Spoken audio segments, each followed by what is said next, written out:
Early one winter morning, Thomas rolled out of his shed to check the weather. It had snowed a little each day all week. It wasn't snowing just then, but the sky was gray and threatening. "Looks like we're going to have to get out your snowplow soon, Thomas," said his driver.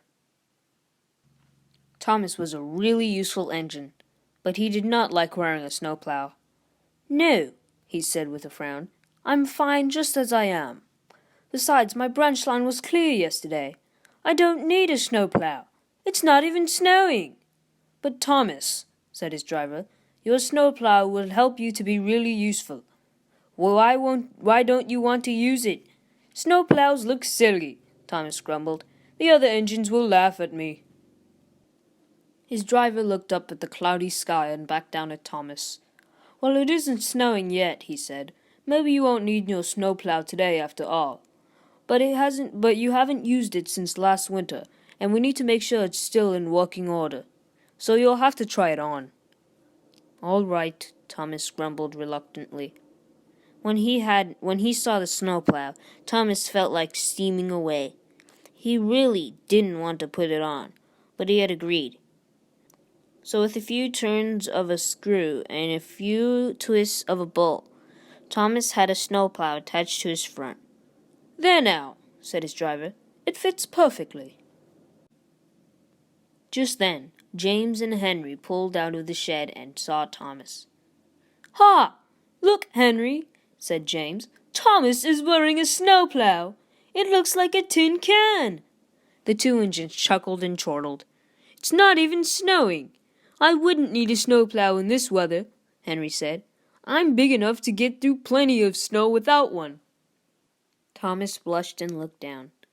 "Please take it off," he whispered to his driver. "All right," his driver said kindly, "but we may need to come back for it," he added, with another nervous glance at the sky. When Thomas stared out, there was some snow on the ground, but the tracks were clear. He didn't need a snowplow at all. His first stop was at a small station by an inn. As Thomas was pulling up, it started snowing lightly. The innkeeper hurried out to unload supplies. "Mighty cold winter we're having, Thomas," he said. "I'll need these extra blankets for my guests." "Peep, peep," and Thomas was off again. Thomas's next stop was at the general store, where he saw a large delivery to make. "Thank you, Thomas," said the owner of the store. "With this weather, I can never have enough snow shovels, hats, and mittens. My customers will be very happy."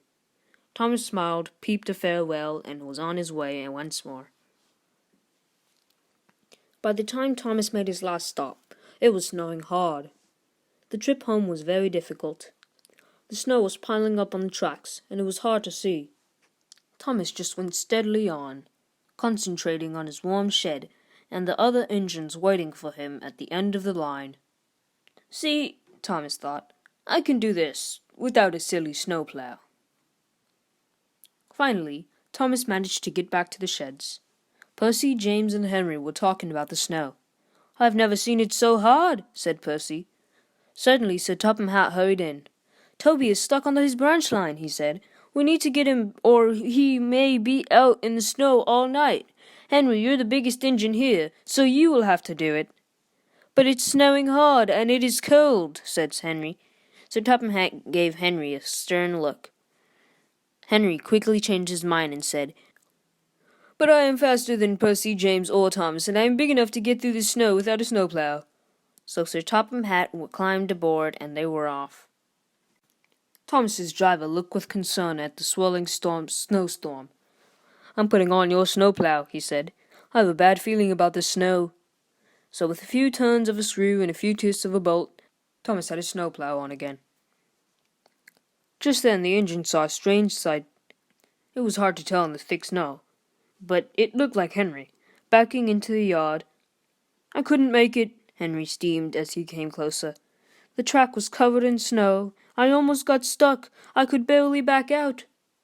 Thomas thought about how the other engines had laughed at his snowplow. Then he thought about Toby having to stay out in the snow all night.